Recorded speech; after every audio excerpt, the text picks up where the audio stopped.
Warning. The following podcast is for entertainment purposes only. Trespassing is not only illegal, but often incredibly dangerous. The hosts do not condone any activities that could put their listeners in harm's way, and encourage you to proceed with caution and do your research before exploring the unknown. We cannot be held liable for any accidents, injury, or hauntings that may occur. Listener discretion is advised.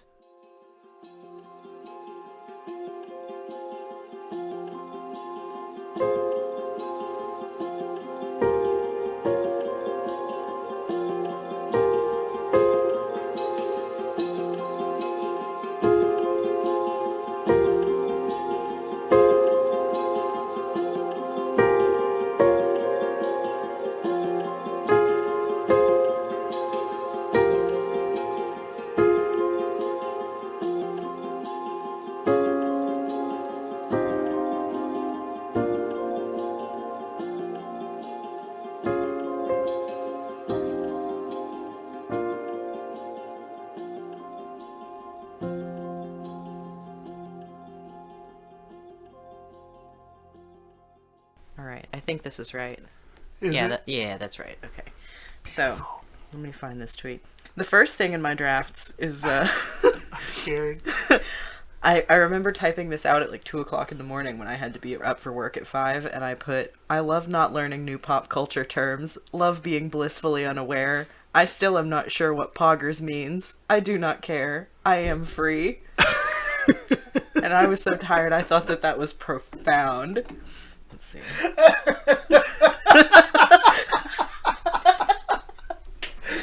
Damn. That's like our Declaration of Independence.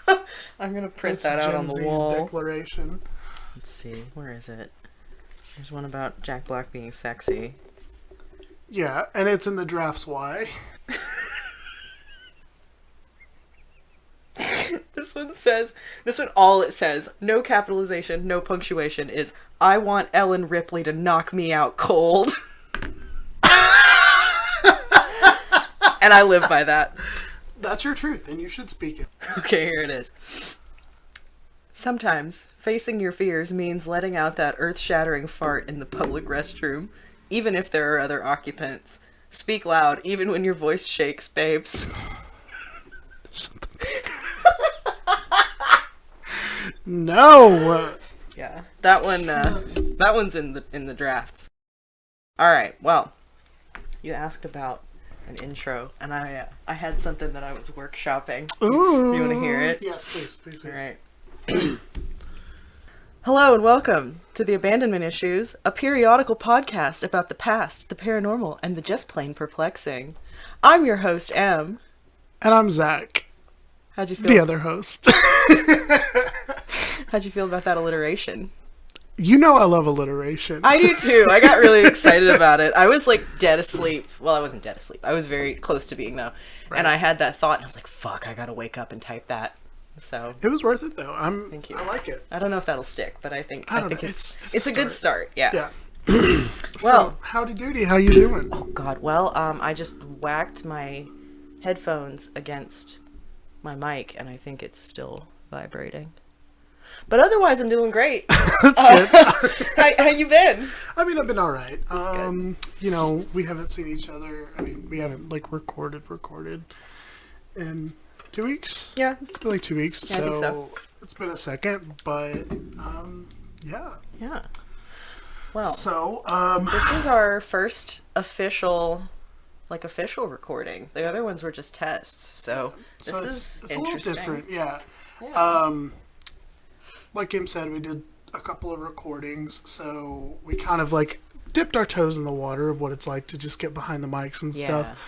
But again, this is our first episode, and we kind of just wanted to lean in and kind of explain why we're here, what we're going to be doing, things we're going to talk about, etc., etc. Yeah.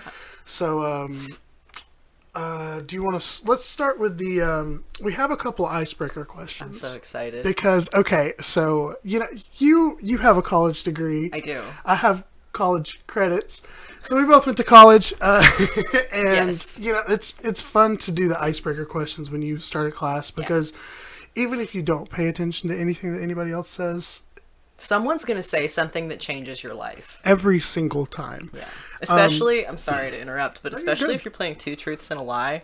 I have found that is the icebreaker game that I come away changed forever. Like, I've learned some things about some people playing that game. Are you okay? There's a burp coming. Just let her out. There it is. Okay. Wow. That was lovely. Not to derail real quick, but have it. you ever used Bumble? Very briefly. One of my favorite things about Bumble is that you can do like questions or whatever and that's on your one of profile. them. That's one of them, and it's really telling. And I love because one of my truths is always so bizarre, and you know which one I'm talking about. That no one ever goes for it.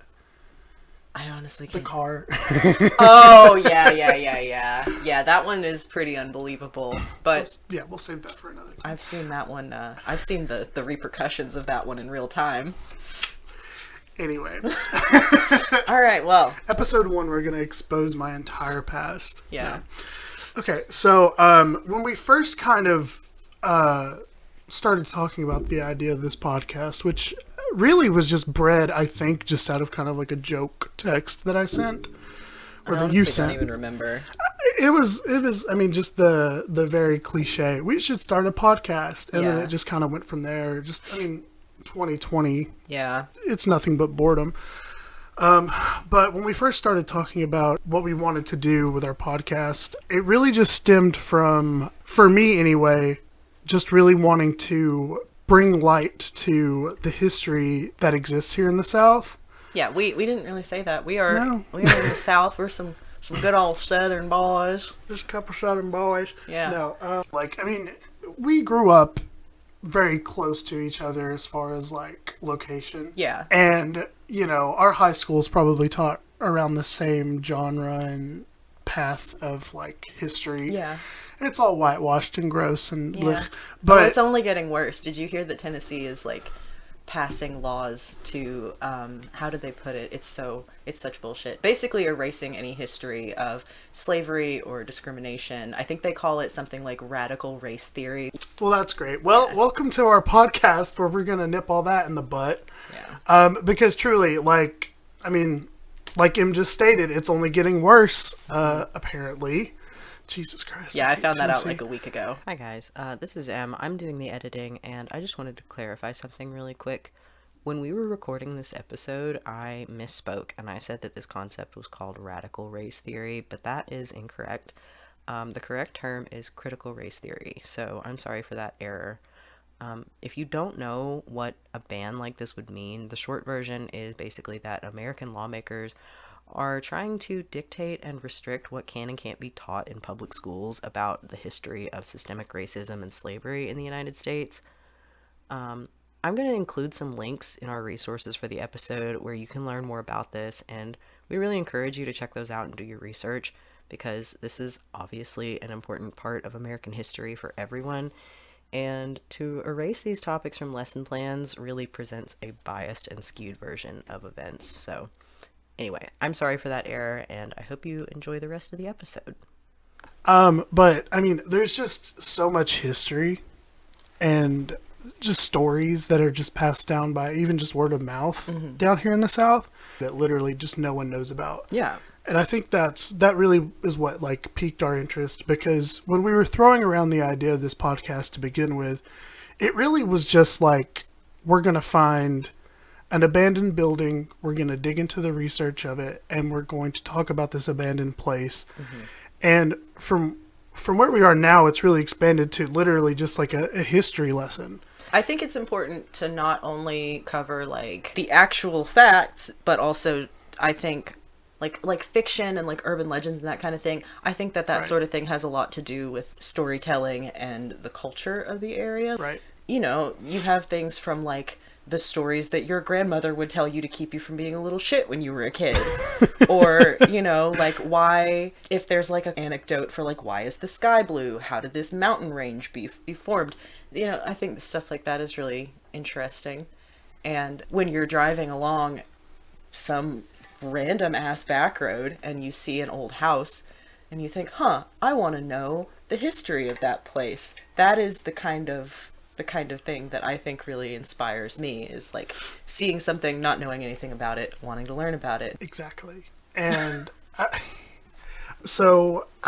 we had created like a little baby list of questions that we wanted to ask when we first kind of started throwing around the idea of what we wanted to do. And we kind of already covered a couple of them, but I guess I'll just kind of go down the list again, just to kind of, put the nail in the coffin, so to speak. Yeah. So the first question that we have is, who or what are our inspirations? Okay. So I would say, for me personally, it's like I said, just growing up and like, I can't think of anything off the top of my head, but like growing up and learning that an event happened or someone did this thing, and you come to realize later on in life that what you were taught wasn't necessarily the truth, the whole truth anyway. Yeah. So for me, I guess it's not so much a who as so much as a what. For me, it's just really like uncovering what is real.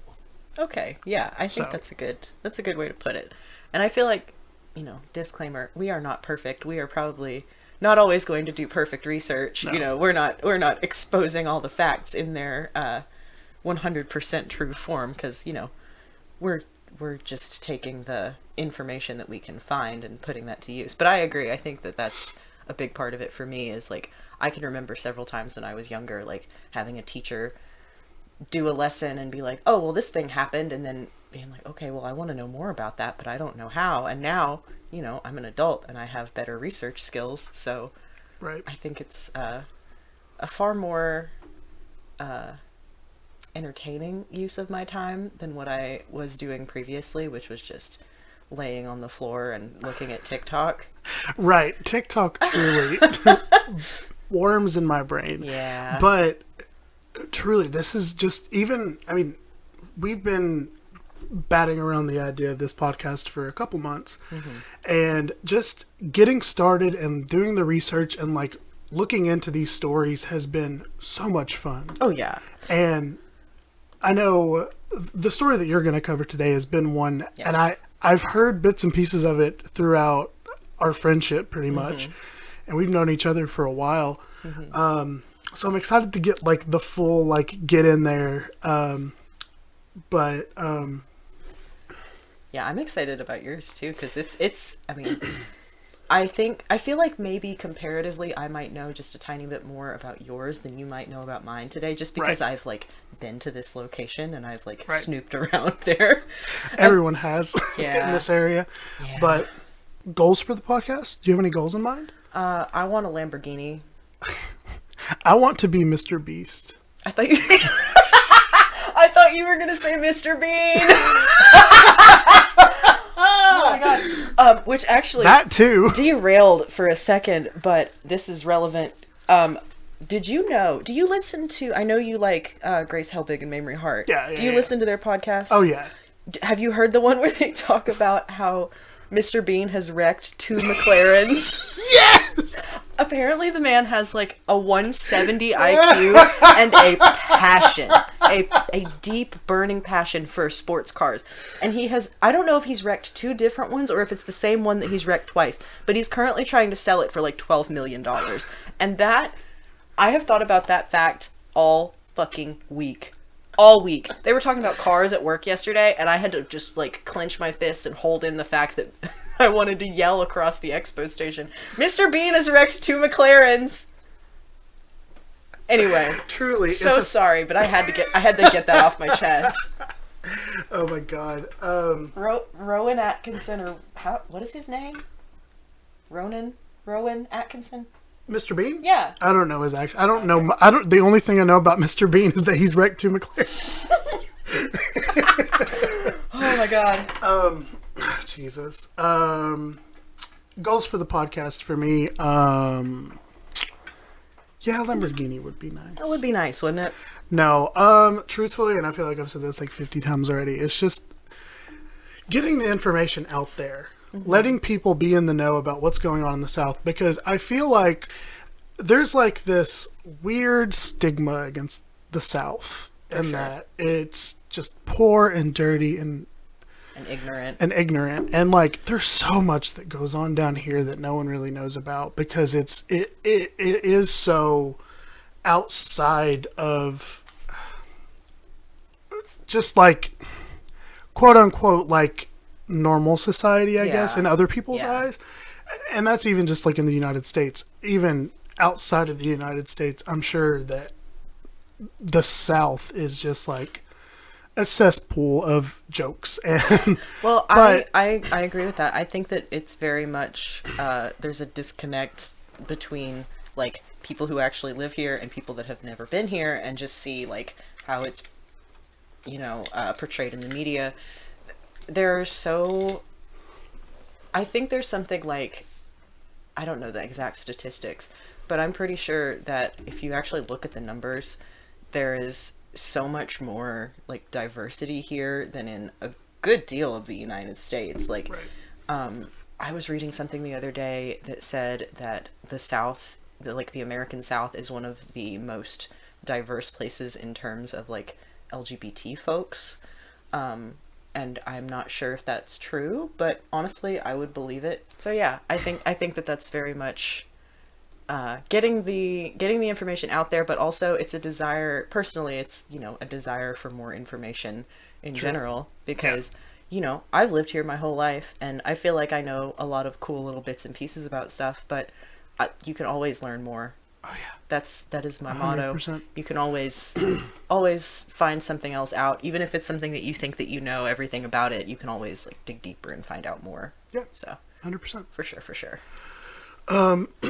This next question is past exploration stories. I'm about to tell one of mine. That's my whole story. So, do you have any that you would like to share? I mean, I've done like geocaching, that sort of thing, but like, other than that, like, I have been geocaching. I have been to the location you're going to cover today, and I thought I was going to get in big trouble because the owner like pulled up in his pickup truck, and I was so afraid. I was there with my sister and I don't know, Vivian, I don't know if you'll hear this, but my friend Vivian, and we were walking around. We climbed the steps. We like went on, I was too chicken shit to go all the way up to the top because it's a very tall structure and the stairs are very old. And I was like, nope, I'm gonna go halfway, but this step is broken. I'm not going any farther. And then we came back down and this guy pulled up and I was like, oh God, he's gonna get so mad at us. And he pulled up and we had Vivian's puppy with us. And he rolled the window of his truck down and he was like, can I give the dog a biscuit? And we were like, yes, sir, you can. And he just stood there and talked to us for a little while. It was very cool.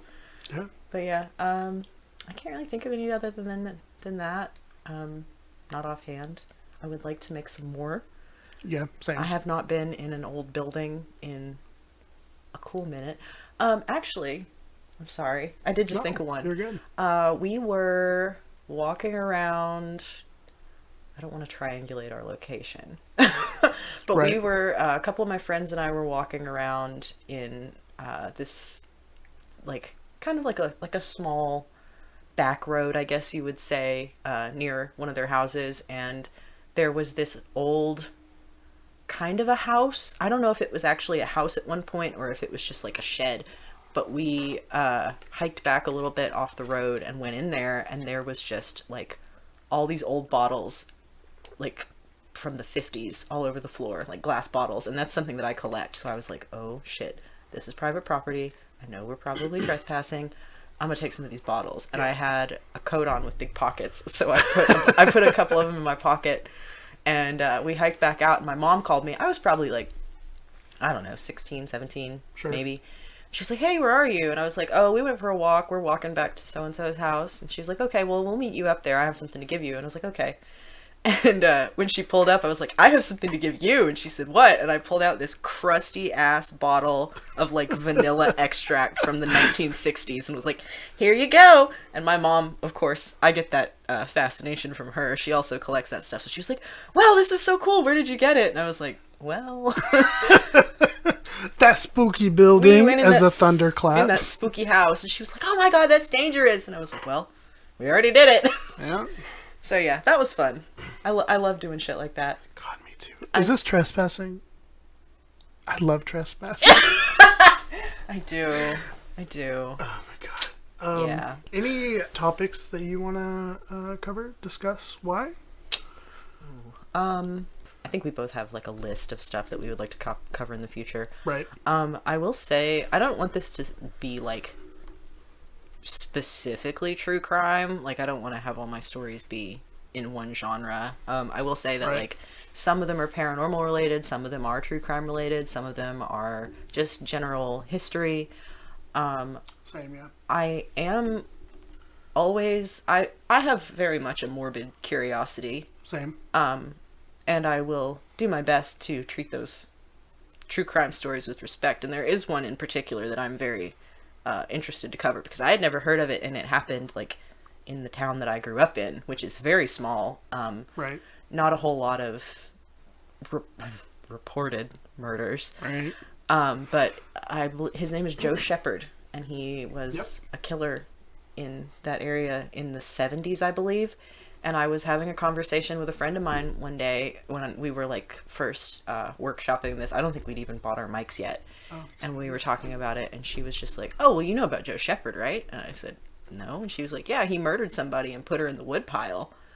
I was like, "Excuse me? How have I never heard this?" So I have to know more about that. I gotta know what's going on. Right. For me, and it's kind of in the same vein of, I mean, my stories are kind of going to be everywhere. Mm-hmm. But I'm really excited for my story for the next podcast that we're going to do. Okay. Because it was right around the time when we, again, first started really figuring out what we wanted to do for sure with this podcast. And we went to just like a couple of like used bookstores just to look for some paper sources. And I found a book that was super cool, very interesting, loved it. I've read it like twice already. Oh, really? The whole thing? It's not very long, but I've read it like twice already, just reading through. And the first story in that book is truly wacko. Yeah. So I'm going to cover that the next time we record, and That's I'm exciting. really excited for it. It's a missing persons. We won't say true crime, but I'll say it's a missing persons. Yeah. But because we're not really sure if a crime was committed. I don't really know the whole story, obviously, but you've told me bits and pieces, and there's several theories, right, of what actually happened to this person. I've got a couple theories that I have, and I want to, but we'll get to that. That next time. Yeah. All right. So full disclosure, this whole operation, it's just us. Like, it's me and Em and me. We do have an assistant, Vanessa. Her name is Linda, and we love her. We love Tracy with all our hearts. Veronica, she really gets it done. Yeah. We asked our lovely assistant, Carly, to get like some just normal icebreaker questions outside of the podcast, because it's really, like we said before, it's really telling of someone's character to really like have these questions answered. And we told Carol to go nuts. Yeah. So I'm excited for this because you've had a little bit of a look at these. I don't know anything. I read like the first two and was like, okay, I can see the direction that Sharon's going. Okay. So you haven't looked at these. I've read a couple, so I'm just going to go for it. The first one is, if you could be on any reality/game show, what would you choose? Wheel of Fortune. Wheel of Fortune? I always loved Wheel of Fortune. Or Jeopardy. I'm not smart enough to be on Jeopardy, but I love Jeopardy. I miss Alex Trebek. Rest in peace. Rest in peace. That man, God fucking bless. God bless. For me, and you'll know this, here lately, I've been really into Discord, like essentially role-play survivor games. They're so much fun. I've applied to play my first one, but they're so much fun to watch. So I would say maybe that, or if it had to be a game show, I'm going to go with either Press Your Luck or Shop Till You Drop. I don't know what either of those are. Really? Press Your Luck? Press Your Luck is the no whammies, that one. You don't know that one? I will show you a clip after this. I feel like I've heard someone say that. Well, so here's the tea. My grandma would wake up in the mornings, and she would watch us before we went to school. She would wake up in the morning. She would make my grandpa food. Mm-hmm. She would sit her butt in her recliner and turn on Game Show Network until her husband came home from work, and then she would make him dinner, and she would watch more game shows until she went to bed. Wow. That's all this woman did. I love that. So this it's brain in your brain is a forever. Rolodex of game show trivia. But that was a fun one. Shop Till You Drop was essentially like I don't know which came first, but supermarket sweep. Okay. Have you ever seen that? Or like Guy's Grocery Game? Kind of like, but they don't cook. So it's like they'll have like a list and they'll be like, go get carrots on aisle 5 and tuna on aisle 6 and baby formula on aisle 12. And just they go for it. And the first to do it wins or whatever. That sounds like a lot of fun. I do love to grocery shop. Yeah. I think that would be a fun one too. So number 2, if you could eliminate one food so that no one ever ate it again, what would you pick to destroy? My gut instinct says tomatoes because I hate tomatoes, but it's only like, I like tomato-based sauces and I like tomato soup. So I feel like I would regret that choice. Ketchup. I don't know if you're for or against ketchup. I like ketchup, but I hate tomatoes. Okay. I was adding to tomatoes' cause. Yeah. So that's a tough one. I'm going to go with green beans. I don't think I can agree with you on that. I'm sorry. I mean, that's fine. You're entitled to your own opinion, but I'm destroying green beans. Yeah. Okay. God, that's really hard. I don't like tomatoes at all. I hate touching them. I hate dealing with them. I work in food service. I could also say mushrooms because I really hate mushrooms. Oh, I love mushrooms. That is something that I find so interesting about you. That I like mushrooms? Yeah, you're kind of I don't know much about. I don't know. In my eyes, you're kind of a picky eater because you don't like lettuce. I don't like lettuce. What about like a good arugula? Do you like arugula? What's arugula? Okay, we're gonna get you some arugula. It's a leafy green. You'll probably like. Well, no. Okay, so I take that back because you like spinach. I do like spinach. Okay, baby kale. You like kale? I like baby kale. Oh, okay. I don't like know that I've ever had the baby. It's just like spinach. I mean, it's okay. Yeah, that's fair. But yeah, I'm gonna hard answer. I'm gonna say mushrooms because I really fucking hate mushrooms. Valid. Okay. All right, question 3. Hit me with it. What is your favorite restaurant? In parentheses, Zach, you cannot say McDonald's. Well, Clarice, she's roasting you. She really is. Shoot. I'm just going to go with fast food because restaurants can mean anything. Fast food, fast casual. I think that's good. Sure. Dang, I really like, fast casual. I'm going to say Chili's. Oh, yes. That street corn. Honey Chipotle tenders. Those honey Chipotle tenders, if I ever get married, that's what I want at my wedding. Catered. Yeah, catered. Remember when I went to if you're hearing this, Morgan, I'm sorry. Remember when I went to a wedding that was catered by Cracker Barrel? Yes! Ugh. Morgan, I love you, but a choice was made. Okay. Favorite restaurant? The first thing that popped into my head was Olive Garden. I unironically, unashamedly, unabashedly, I love Olive Garden. I'm white. Very. Yeah. I think, like, I don't want to go all 23andMe, given that I haven't ever even taken one of those fucking tests, but as far as my family has told me, I am, like, an 8th or a 16th Sicilian or something. Right. So that Italian blood, it makes me crave Olive Garden like nobody's business. Them breadsticks. I see the sign in the sky and it's like a werewolf to a full moon, man. I go crazy. Jesus Christ. I love Olive Garden. The tiramisu, the chicken and gnocchi soup with the breadsticks, the tour of Italy. The $5 like to go entrees. Yes, so you have lunch tomorrow. That is a brilliant business plan. You know what I desperately want? I desperately want one. The unlimited pasta pass. I have wanted one of those since the day Justin McElroy did a fucking unboxing and he got one. Olive Garden. Wanted one ever since. Olive Garden sponsor us? Please, God. I know this is our first episode, but please. I had an idea for another sponsor. Oh, Subway! Subway should sponsor us. Truly. I can't believe neither of us said Subway, actually. Fun little BTS behind the scenes, not the K-pop group, sorry. Why did my brain go there first? We know why. Today.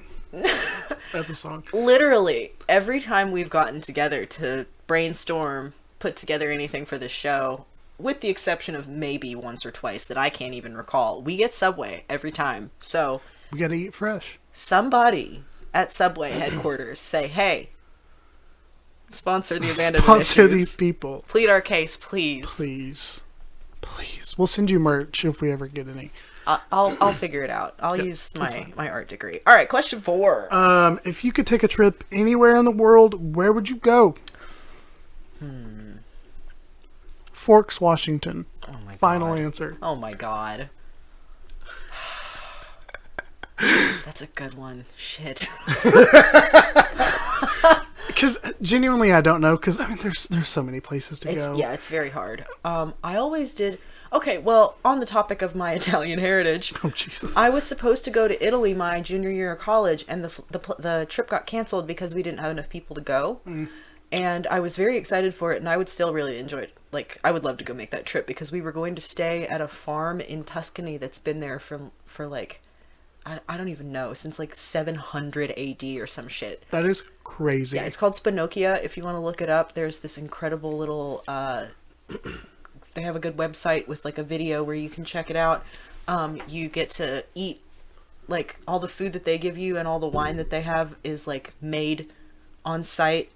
They have like the original wood kiln on site, and you like make things in their ceramic studio, and then you fire it in the kiln at the end of the trip. Wow. But they also do like chefs and like butchers internships there, where you can like go over there and learn how to do things the way they do them, and I just think that's fascinating. Someday I would love to go there. Oh, yeah, 100%. Yeah. All right, get the swear jar ready. Oh God. What game or movie universe would you most like to live in? Kingdom Hearts. Did you bring a roll of quarters? Because I feel like this is didn't. gonna open a I'm just gonna wormhole. leave it at that. Kingdom Hearts. I know you said game or movie, but can I Book. fudge it a little bit and say Sure. podcast? Sure. I would love to be a citizen of the town of Night Vale. I know you don't know anything about Welcome to Night Vale, but boy, let me tell you, I would live there in a heartbeat. I love it. It's so weird, and I know that like maybe that's maybe not something that people would want because it's kind of fucked up. Like bad things happen to people there all the time. Right. But it's that cosmic horror, but in like a fun, light-hearted way. Right. That's the best way I can explain it. I just love it so much. Joseph Fink and Jeffrey Craner. God bless. God bless you. You two really do some amazing work. I'm literally looking at a signed photograph of Symphony Sanders and Cecil Baldwin right now. They watch over our podcast. But yeah, I would love that. I think that the aesthetic is immaculate. There's deserts. There's glowing lights in the sky above the Arby's. But there's an Arby's in this universe? Yes, bitch. They're just regular people like you and me. There's literally, I want to say in episode 1, there's this beautiful passage where Cecil is just like lights blinking in the sky above the Arby's. Not the glowing sign of the Arby's, but something higher. Did I write this? Did I ghostwrite this? You could have. But yeah, I have all the books behind me. I'm very much a fan. Okay. If you could be any mythical creature, what would you be? Hippogriff. That was a fast but good answer. I would probably be a gnome. Oh, fuck. Yeah. I spend my entire life Yeah. being 6 foot tall. I just want to live a little down there. Yeah. That's a good one. Yeah. What small insignificant thing gives you joy? Thrift store knickknacks. Sure. That's pretty much the biggest one. Sure. I go into AmVets like once a week, and I don't have my Keith Urban mug in here, but I get so many little tiny dingy things, and they always bring me such joy. Yeah. That tiny little frog that I got at the antique store last time you and I went, that thing, I'm still riding the high. For me, I would say it's like when you complete a book series and you get that final one and you put it up on the shelf and you see it on the shelf together. That's mine. Oh yeah. And it doesn't have to be like, for me it's like books, video games, manga, whatever. Yeah. Just seeing it complete on the shelf just does it for me. I love that. That's a very good feeling. Yeah. What is the dumbest purchase you have ever made? Oh Zach, this is a hard question because I don't know because I make know a lot exactly of dumb purchases. I know exactly what mine is, and I'm afraid to say. Can you say it? What is it? You know what it pertains to. Do I? Why are you blinking? You don't have to say it if you don't want to. No, I'm gonna say it. All right. God. So, what was the year? I want to say like 2011, 2013. Uh-oh. I know where we're going. Oh, God. I made you promise not to mention this, to not drag me about any of this, but I'm going to go ahead and out myself in episode 1. Oh, no. I was a backer of the... Stop screaming. Let me just get the words out. I was a higher tier backer of the Homestuck Hive Swap Kickstarter in 2013. And that haunts me to this day. To this day, I will never recover from the amount of money that I spent on that when I was, God, I was not a legal adult. I spoke to my mother and I said, listen, I need to get this money out of my savings and I need it now. And she was like, are you sure you want to do that? And I said, yes, please. And she was like, okay, and let me do it. And I respect that she gave me that freedom, but I wish that she had just told me no. That's fair. It was not worth it. And here's the worst part. It's been like a long time. I still have not played that game. That's just how the cookie crumbles. Yeah. Dumbest purchase. My mind just scrambled. Because me and Em just shared a very like panicked glance at one another before this story was told, and it just jumbled everything I had lined up. I'm sweaty. I'm sorry. That really stressed me out that I had to admit that. Feel my hand. Oh, you're clammy. I'm disgusting right now. You're a whole seafood buffet with them clammy hands. Oh my God. What was the question? Dumbest purchase. Yeah. I don't know, man. I make a lot of dumb purchases. I'm probably most recently I'm gonna say my book drug dealer, Robert. Oh yeah. I feel obligated at this point to meet up with this man to buy antique books, and some of them aren't really the best. But still, it's a cool hookup. Yeah, I buy them anyway.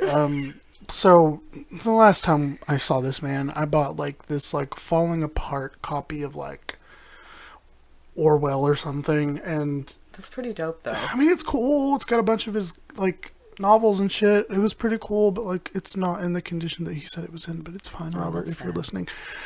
But I'm just gonna say that because literally my coworkers put me on a Facebook Marketplace timeout. Like I wasn't allowed to buy from Facebook Marketplace. I didn't know about that. Oh my God. Yeah, like they were like, you have to take off 2 weeks, and I was like, fine, that's fine. And we get paid in 2 weeks. It's fine. But yeah, so I'm just gonna say that. Oh wow. Question number 9 is, what is the longest you have gone without sleep and why? I know mine. Oh man. I know mine. I mean, the why really for me is it's one of two answers: college or the pandemic. Sure. And I'm leaning more towards the pandemic because I was basically only sleeping like once every other night over like when I got furloughed from my job last spring. I remember a couple of times I was like, I'm going to start a craft project, and then was just cracked out on Monster Energy at 6 o'clock in the morning, ironing patches onto a denim jacket and shaking my ass to glass animals. But yeah, I want to say probably the longest amount of time was like 3 days. But I know you got me beat, I think. You know mine. Do I? You know mine. When I was in high school and I watched Men in Black. Yeah. So I didn't watch Men in Black when I was a child. Probably watched the first one when I was in high school.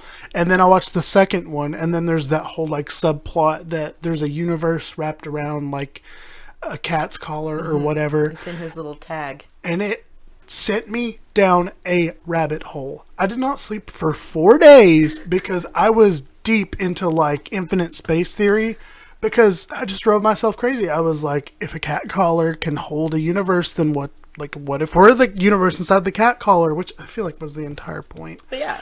But it drove me up the walls. I couldn't sleep. I just stayed up for 4 days straight in front of my computer, just Googling infinite space theory and like learning more and digging into it. And then I crashed, obviously, after 4 days. And then I woke up and was like, never again. Well, so I bought a book not long ago. It's called Time Warps. And I opened it, and the first like 2 pages, this guy starts talking about how time travel and like the secrets of the universe and everything, and like reincarnation and like physics are all connected, and it really reminded me of that. So maybe I'll read you a little passage of that after this and see if it I can't wait. jogs anything in your brain. I'll see you next week, and I will still be awake. Oh my god. Last question. Who is the most intelligent person you know? Brownie. Where is he? He just walked right behind you. He's not a person. He's very smart. That's a tough question. Yeah, that is a really tough question. I'm going to say it's our assistant, Becky. Yeah. Trisha, she's probably, I mean, what even is her IQ? It's got to be in the 170s. It's probably like at least 1,000. The smartest person that I know of is Mr. Bean. I genuinely can't believe that he has an IQ that high. Not anything against that man. I don't know him personally, but the fact that like that is the kind of media he makes. Oh my god. And apparently there's only like 12 episodes of that show. 13, I think. Yeah, so like he really stretched it out. Yeah. Well, yeah. Thank you to Veronica for all those icebreaker questions. Really eye-opening. It was great. You really did the damn thing. Well, I guess now that everyone knows our deepest, darkest secrets, since we exposed them in episode 1, I guess we can kind of get into our topics a little bit. Yeah. So, I feel as if you're going to go hard. Perhaps. So, if you don't mind, I'm going to go first. Okay. Just kind of get mine out of the way because I'm not going as hard as I could. Yeah. With mine, mostly just because I want to leave it open for a return. Like if I want to cover it again, maybe later on. So my first topic is going to be about the roundhouse that exists in Tellico Plains, Tennessee. Fairly local, kind of close to us for the most part. Here's the issue with this is that it was a silo for a local mining company. And dating back to even before the Civil War, this thing was operational. So there's a lot of stuff that has gone on in this big old building. Another problem is that there's not a lot of information online. Yeah, that was a problem I ran into with mine too, actually. So, unfortunately, and the person who posted this, the beginning of this is going to be a lot from Reddit. The person who posted this is like a local urban explorer, and I've seen some of their stuff, and all of their stuff is really cool.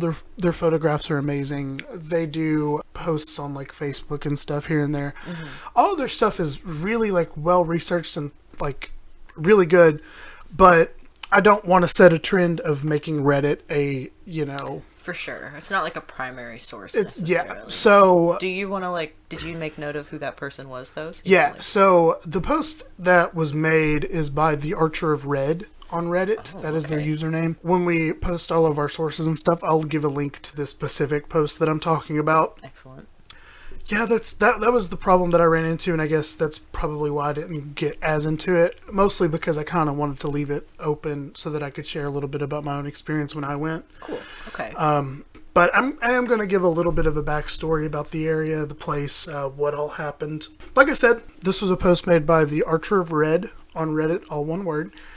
About 30 years after the Civil War, Southern Slate Works purchased the land where the roundhouse exists now. This land before used to be part of the Tellico Ironworks Company. The Ironworks Company basically mined iron and other ores during the Civil War. It was demolished during the war, and really from what I can tell, nothing really happened in this area where the roundhouse exists now up until it was purchased on December 7th of 1893. Okay. In June of 1920, J.B. Preston bought 300 acres of land from another citizen of Tellico named Cyril Hereford with the intent to mine the area. It is unknown if this was part of the Southern Slate Company or a solo kind of gig. Right. Preston had plans of making a fully working mine, complete with machinery, houses for the mine workers, storage facilities, and other stuff you need to run a mine. He was also giving permission to construct a railroad system to the mine, and the quarry was set to open on January 1st, 1921. He then leased this area out to Tennessee Rocks Products Company, and it was operational from 1921 to 1928. Okay. In 22, Cyril then sued the rock company because some of the debris had gotten into the creek that ran through his property and it polluted the water. And there was another lawsuit that same year against the rock company. This lawsuit came from a local farmer named Henry Fritz. He was suing for very similar reasons as Hereford, because the dust coming from the mines and the quarry had killed crops and vegetation. That lawsuit was settled for $600. I'm assuming there's no information about the first lawsuit because there was no information on this post about it. From what I can tell, nothing really happened after that company shut down until 1928, or when it shut down in 1928. That is until the mid to late 50s. Okay. At Kind this, of a long time. Yeah, it's a minute. At this point, a man named Dr. William Alfred Rogers purchased the property in the 50s, and he was a local practicing doctor. Mm-hmm. So a little bit about Mr. Rogers. He was born in Violet, North Carolina, and during the late 50s, he was one of 6 doctors that lived in the Tellico Plains area during that time. He had a small stone house that stood in downtown, but eventually he built a large 3-story home on Unicoi Mountain. Oh, okay. He thought that the high altitude would help his more chronic patients, so that's why he wanted his house to be so far up in the mountains. Rogers and his wife ran the practice out of their home for about 6 years before the couple had the idea of turning the silo into a hotel / Airbnb, or not Airbnb. An Airbnb. Sorry, that's the Gen Z in me speaking. Just a B&B, just a normal B&B. A 1950s Airbnb. Beautiful. Ahead of their time, truly. You get a telegraph after, and they're like, "How was your stay? Please rate us." God. So he essentially divided the space inside the silo into multiple floors and created small apartment-like rooms on each story. Supposedly, right when it was set to open, a fire marshal came to inspect it, and it was deemed unsafe as there needed to be 2 clear exits from each room, but there was only one considering it's a large, tall, vertical... It's just a tube. It's literally, quite literally a tube. I'll post some pictures. Nice. Some links to some pictures. So you can kind of see. But, like, truly, it's an old silo. It's like a big stone round silo cylinder. And on the outside, there's a staircase that leads into the first floor, but there's essentially just a round staircase that... It's like a fire escape. Yeah, it just wraps around the outside of it, and that's how you would go up there and get into your little hotel room or whatever. The fire marshal said it was no good, so they couldn't really open it as a hotel. So did it ever have guests like that? So, or did he just kind of kill that immediately? So it's hard to really pin down what really happened after that. Okay. Some sites claim that Mr. Rogers and his wife moved into the roundhouse after this and continued the practice there. Other sites kind of claim that they went back to the house at Unicoi. Okay. And ran the practice out of it. I also read somewhere, and I couldn't really pin it down again now that I started doing the research on it again, but there was some rumors about someone running a restaurant out of it. I think I've heard that one. Yeah, and it was just on the first floor, so it wasn't any of the other floors. I think there's 5 stories in that thing. Couldn't really find that again, so I don't really have any information on it. The doctor passed away 10 years after this whole ordeal, around 67, and it just has kind of sat dormant since then, aside from the possible restaurant owner being in there, but there's not really a whole awful lot to go off of on that route. Unfortunately, as of now, the inside of the roundhouse has been completely destroyed by vandals. The walls are covered in graffiti, and there was a house that's right next to it, and again, I can't really pinpoint what that was really for. I would assume it was probably just another house that was just... Yeah, I heard from somewhere that was something to do with the hotel aspect of it. Sure. I mean, I wouldn't doubt it. But that house is all but rotted to the ground. I've been inside, and it's the floor is rotted to the ground. Yeah. There's no foundation. There was also a large fire that happened inside the roundhouse. Can't really pinpoint a date or time. Yeah. Because it was just out in the middle of nowhere. So, not really necessarily keeping track or like reporting that to anyone. Yeah. But it basically made everything from the bottom floor to the top floor inaccessible. I've been on the top floor. Probably wasn't that smart of a move. Probably not. But, I was like 17. Yeah. You're invincible at 17. Nothing matters. Yeah. And like we went up there and just kind of hung around, and I'll talk about that in a second. But that basically made all the other floors in between very inaccessible. But yeah, that's really literally all that I could find online about it. I definitely have tried to join the local library to get some like book sources or something about it. Yeah. But I'm currently fighting with our local library. So, but like I said, it's so shrouded in mystery that no one really knows like what's going on in there. Because we've got a couple reports of like the lawsuits in the early like 20s and then nothing until the 50s, and then this random guy wants to build a hotel there. Someone says no, and then it just sits there again. Yeah. Do you know, I know that when you had first started doing the research, we were talking about how it was for sale. Do you know if it still is, or did it get bought? So I looked at it yesterday before I was like putting up my like the finishing touches on everything. Mm-hmm. It is currently off the market. It was not sold, but it is off the market. But it was going for upwards of like $500,000.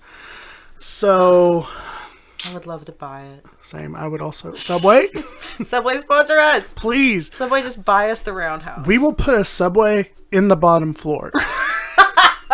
Like the food court at a mall. Truly. So that's all the information that I have on it. Well, tell us your story. Well, so when I was like 17, 18, I worked at a local grocery store, and one of my cashiers, the current at the time, the caretaker now is a new guy, but at the time she was friends, like the caretaker was a family friend. Okay. And she basically reached out to him and was like, "Hey, we want to explore after work one night. Do you think it would be cool if we went up there?" And he was like, "Yeah, sure, no problem. Let me know when, and I'll leave the gate unlocked for you guys." Cool. So we went up there after work. It was probably like 10, 11 o'clock. And we were just going to check it out and then leave.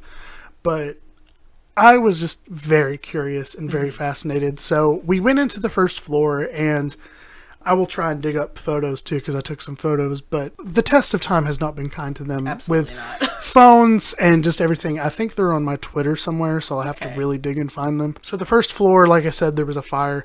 So you can look up and you can see like the damage that has been done to this place. It's covered in graffiti. We kind of poked around a little bit. There's not really much to see. There's like old like appliances, wood here and there, just the debris, vandalism, that sort of thing. We found the beginning of the staircase that leads up around the side of the roundhouse, and we climbed up to inspect it, and about halfway up it's broken. Yeah, that was very teetery. But once you get over that step, it's solid again, bolted into the side of the wall or whatever, and you just keep on trucking. And so we went up to the top, and we sat down on the floor up there. We pulled out a Ouija board. Oh my God, Zach. Not my finest moment. And it wasn't even like a good Ouija board. It was one of those like obviously like very much produced by Hasbro, and it had like the glow in the dark light in it, to where if you push down on the planchette or whatever, it would glow. Oh my God. Obviously, we got nothing because nothing happened in that building. I can't believe it. And then we went back down the stairs, and then we went into the house that's next to it. Mm-hmm. And like I said, there was like very few places where I was comfortable standing. Yeah. The floors rotted, walls punched in, knocked in, burned. We were able to go up. There's an attic. Oh, really? Yeah, there's an attic in there. I was able to go. I didn't go up in it because I didn't really trust it. But I stood at the top of the staircase and kind of like peered in and took a picture or two. Cool, I never knew that. And then we discovered a basement. Oh, God.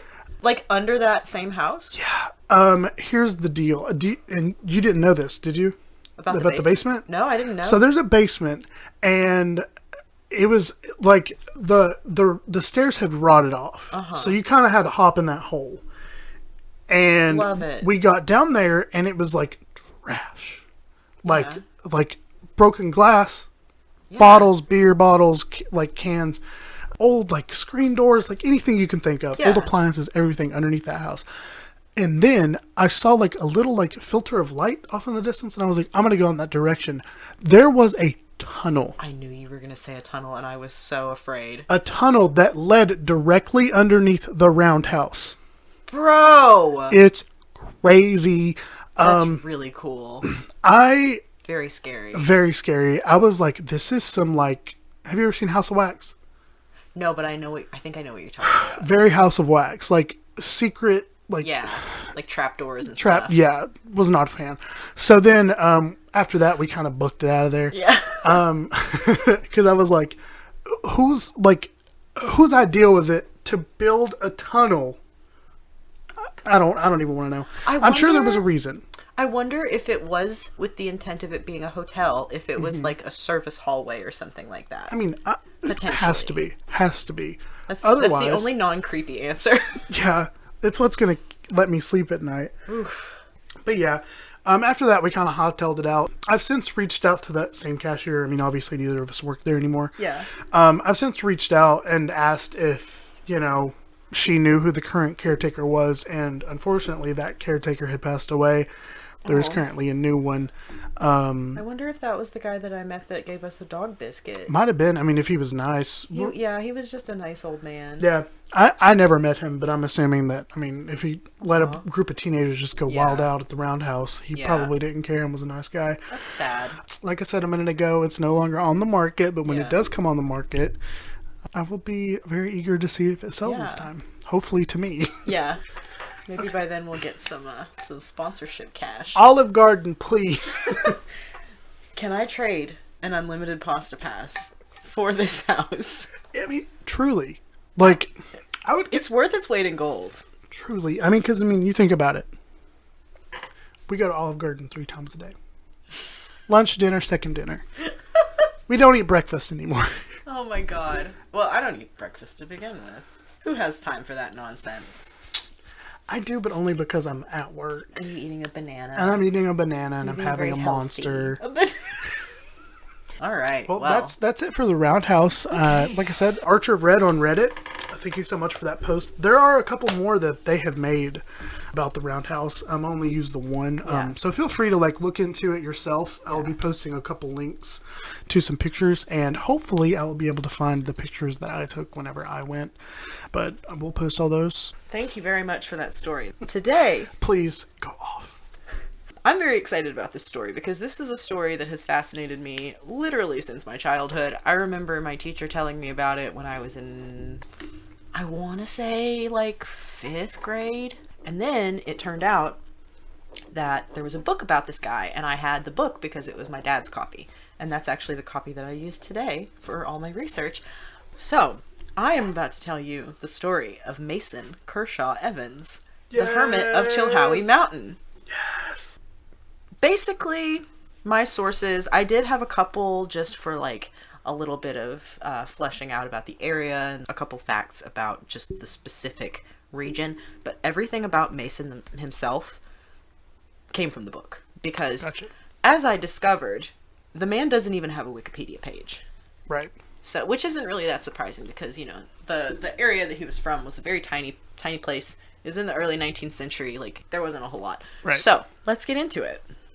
Our story takes place in the area surrounding Chilhowie Mountain, which is more commonly known today as Star Mountain, but it was named that because of a plantation owner named Caleb Starr, who, back in the day, he basically owned the entire mountain.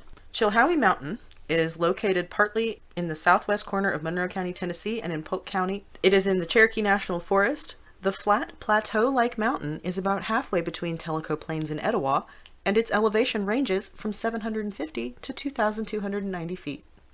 This mountain was a favorite hunting ground for deer, so that's actually how it got its name, because Chilhowie means cold deer in Cherokee. During the 19th century, this area was the home to Mason Evans, and as I said before, it's kind of hard to find anything about him on the internet. He doesn't have a Wikipedia page, so everything that I know about him, I pulled from this book, Torment in the Knobs by R. Frank McKinney.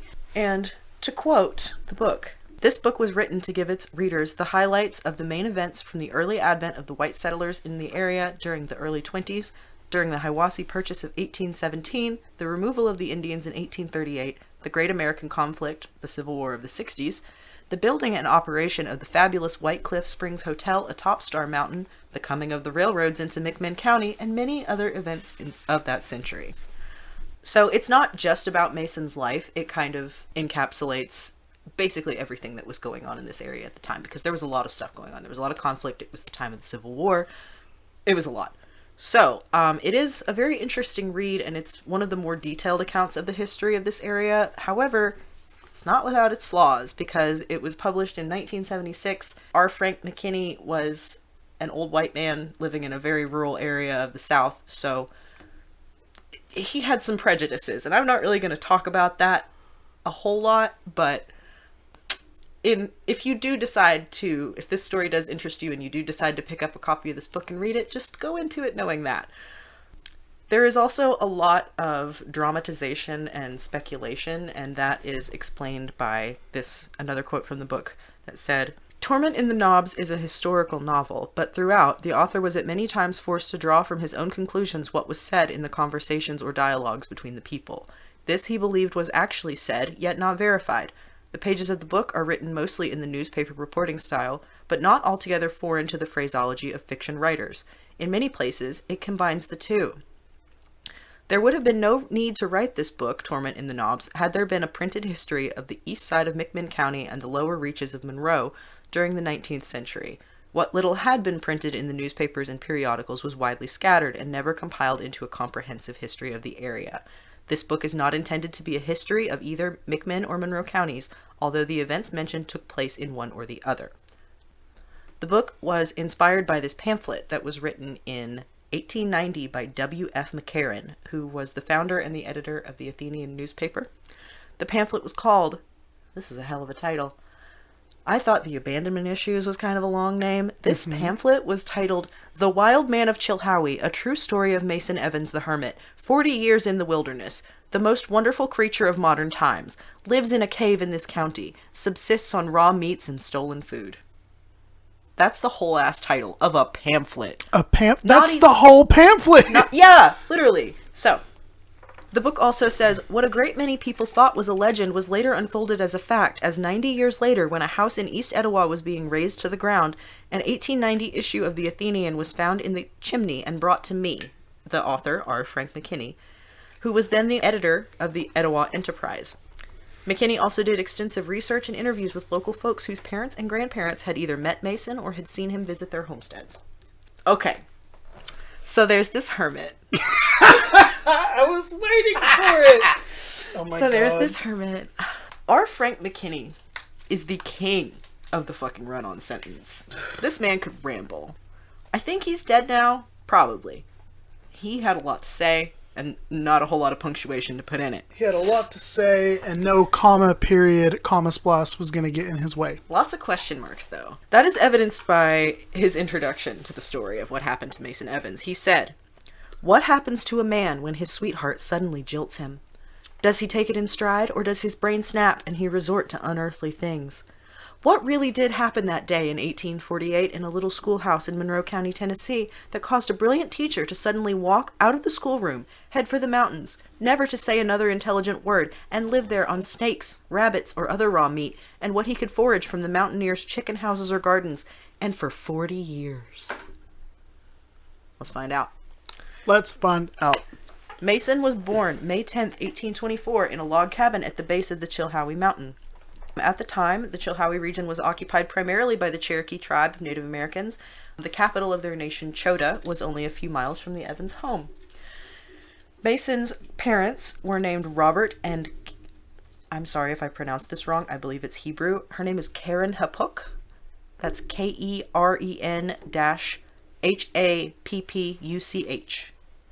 I think Karen Happuch. Okay. Not sure, though. They immigrated to Greene County in 1820, but they moved to Monroe after the Hiwassee Purchase of 1817. The Evans family was of Quaker faith, And their family consisted of Robert and Karen Hapuk and their 4 boys and 5 girls, Moses, Robert, Mason, Samuel, Abigail, Sophia, Damaris, Caroline, and Octavia. Don't you just love that name? I love an Octavia. It's so out of left field, though. It is. I wonder, is that like a biblical name? I don't think so. I had never thought of it as such, but maybe it is. I don't Anyway. think so, but go off. I'm going to Google. Mason was said to be the most talented of all those children, which I don't know how I'd feel about that as, you know, like a Sophia or an Octavia in that family. Mason, that's kind of not fair. You don't get to be the best. Anyway, art seemed to come naturally to him, and his penmanship was the talk of the settlement. Men in the region would commonly come to him to solve mathematical problems. In his youth, Mason was good friends with many of the Cherokee children his age. He was 14 when the Native American removal began, and it impacted him for the rest of his life. I mentioned Caleb Starr before. He's the one who lived on this mountain and basically gave it its current name. I had never heard anyone call it Chilhowie, fun fact, until recently. One of his sons, named James, was very active in Cherokee politics, and he actually worked to negotiate the treaty that would result in the Trail of Tears. This, because of his native ancestry, eventually forced him and his own family to leave home and move westward. And he was accused, rightfully fucking so, of selling out the natives to the white man. Eventually he was killed because of this. Like, James, come the fuck on. What did you expect? Truly.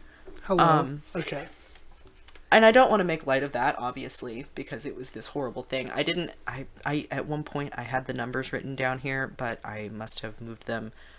Thousands and thousands of people lost their lives on the Trail of Tears, and this man basically was just... Didn't help. Yeah. I don't know what he thought was going to happen. Like, his whole family had to leave and give up their land. And hundreds of other families had to, too. Caleb Starr, as I said, was a plantation owner, and he owned many hundred slaves.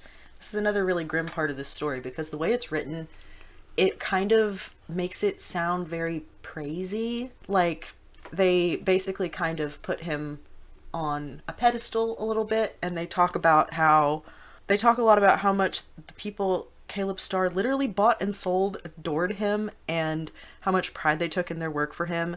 It is said that when he left on the Trail of Tears, some grieved themselves to death and were buried alongside the waters of Conestoga Creek. And that may have been true, that they were grief-stricken, but it really grossed me out that a book written in, like, the 20th century was like, yes, this man was great.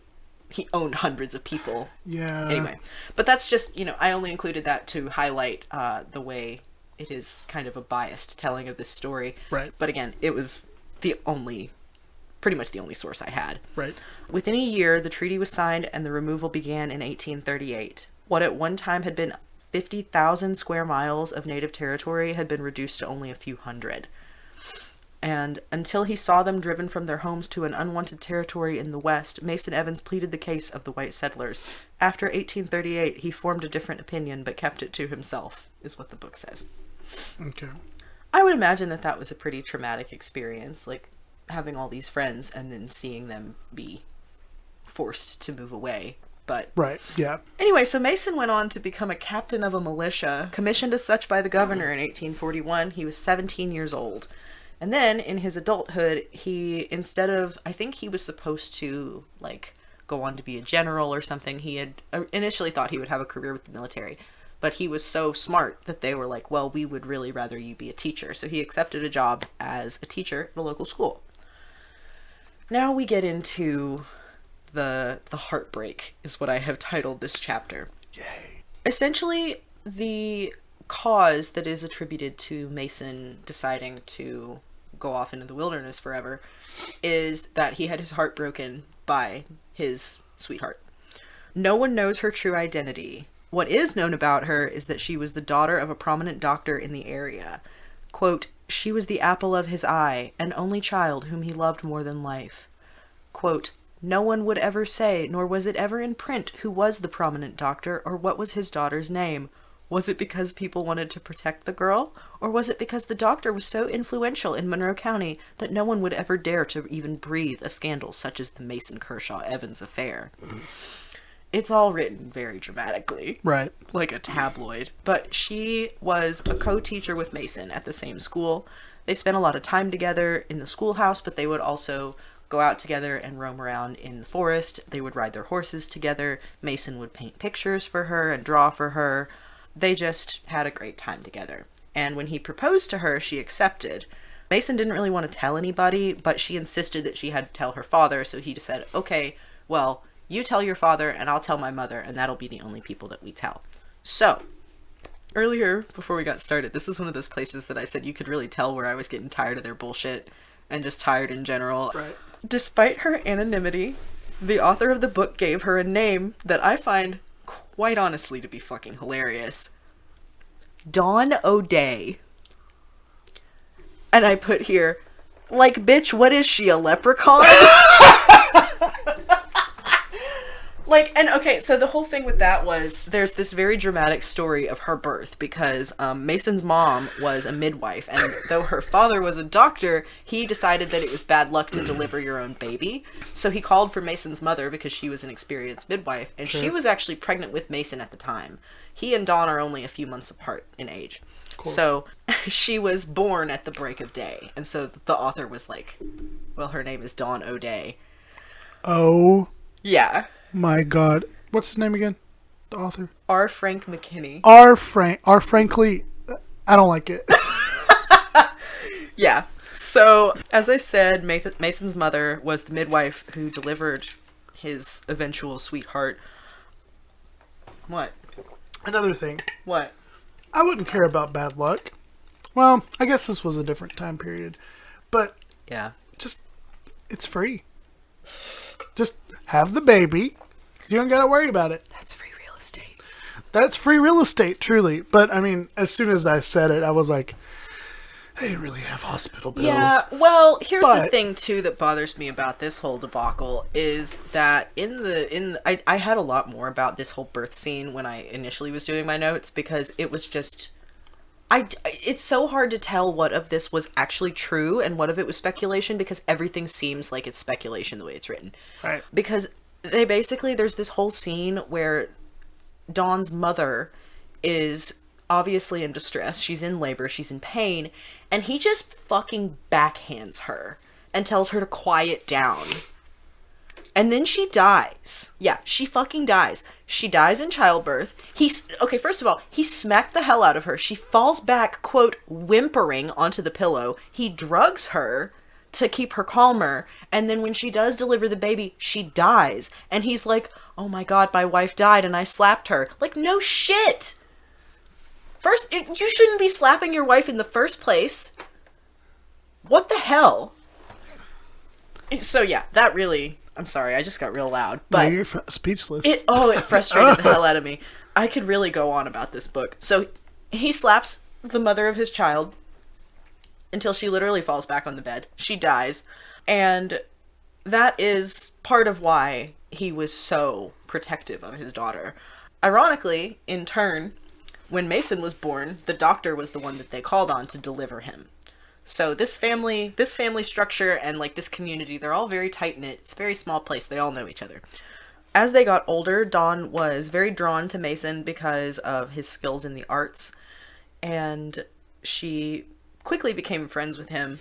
She was allowed to spend some of her free time hanging out with Mason, but her father said, Mason Evans is a bright chap, but I just don't have any use for soldiers.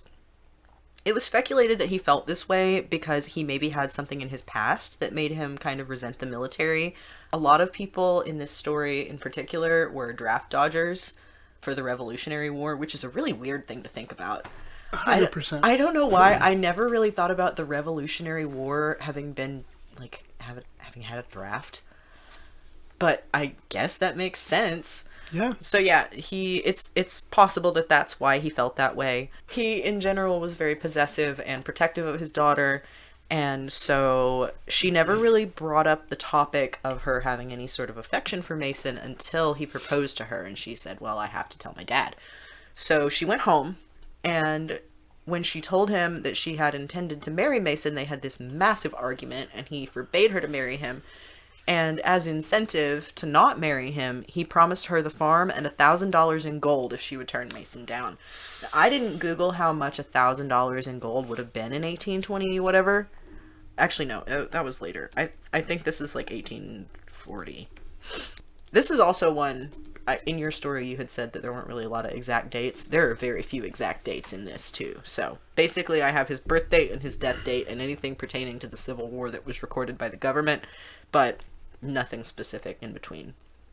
So he promised her the farm and $1,000 in gold, and he said, quote, "Compare that with tending to babies, scrubbing floors, tilling the ground, never having money of your own husband being gone from home soldiering, leaving you with all the chores to do. If you're in your right mind, you'll never do it." And I have here, which, like, this guy was a raging shithead, but he did make some valid points. I would take that money. Same. And a farm? A farm? Yeah. Cottage core.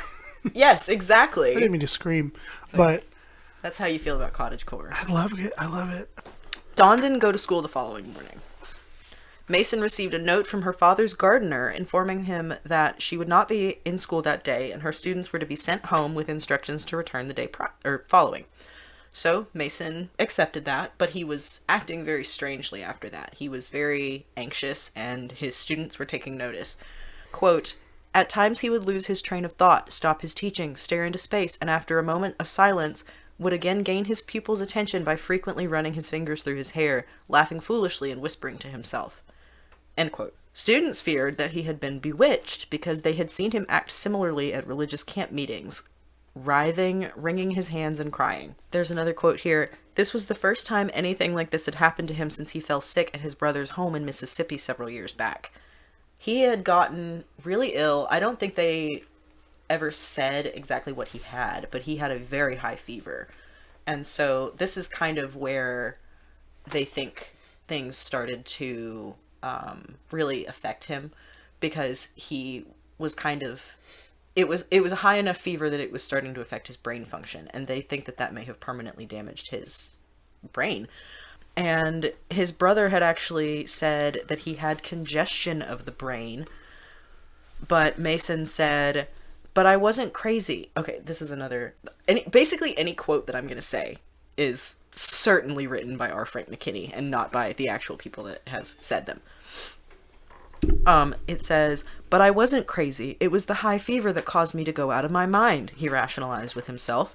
Mason had studied enough medicine to know something about fever. If he hadn't become a teacher, he would certainly have become a doctor, as he had said many times before.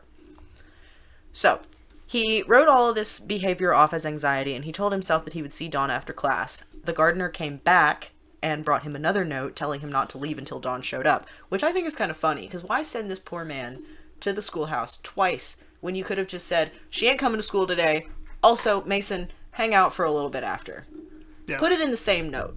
Yeah. I digress.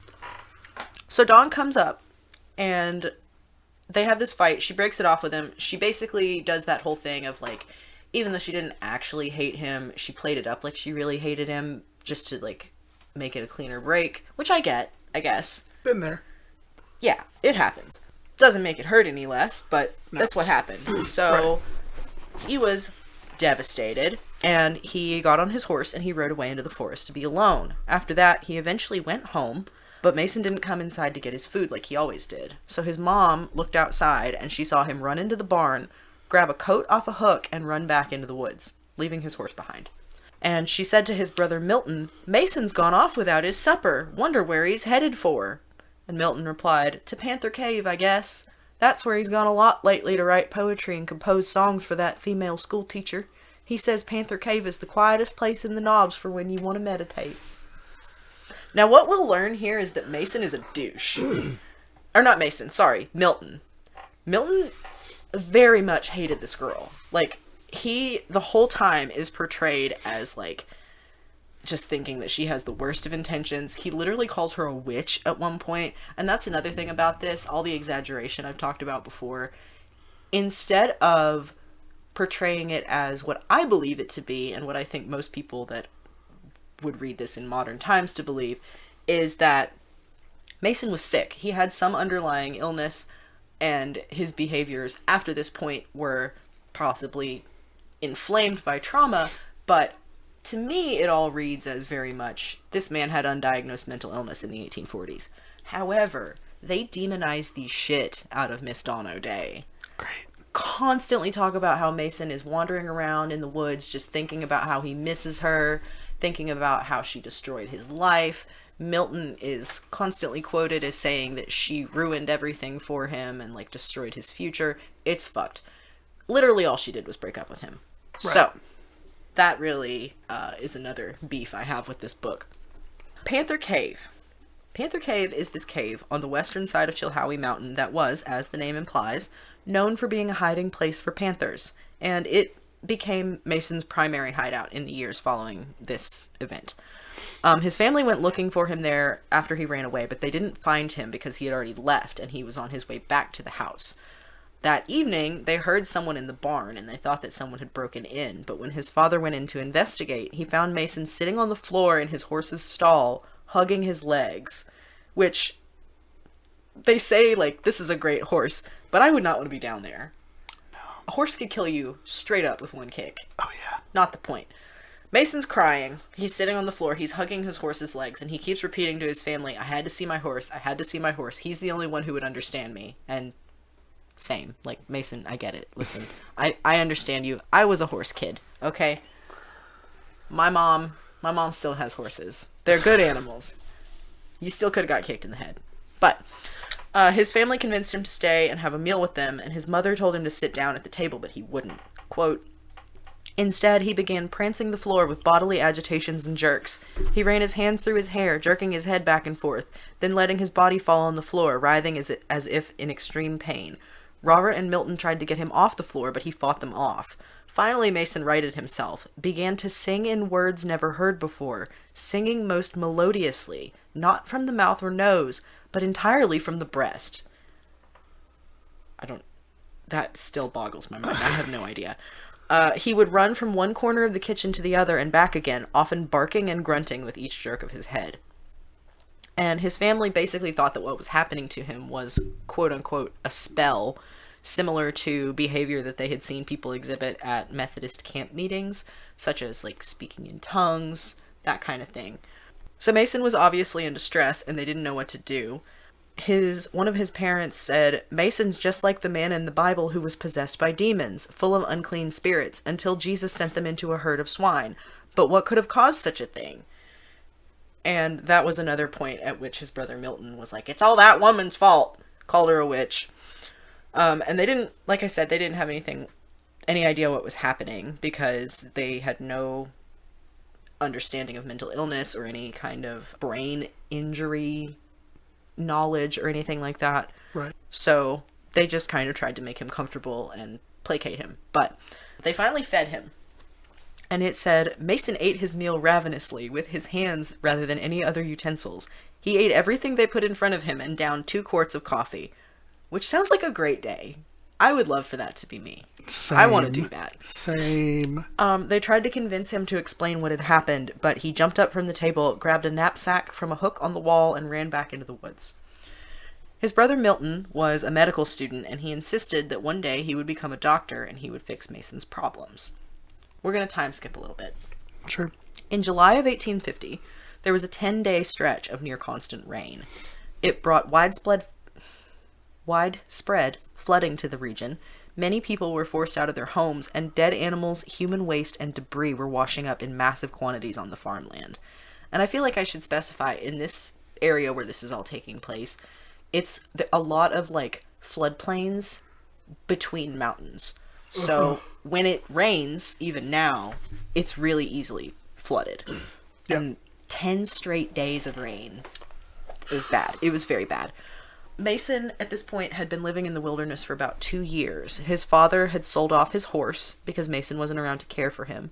He gave him the money from the sale. He was paid $100, and he told Mason that he needed to take it and use it, but Mason didn't want it, so he put it in his backpack and just let this $100 bill get shredded up in his backpack.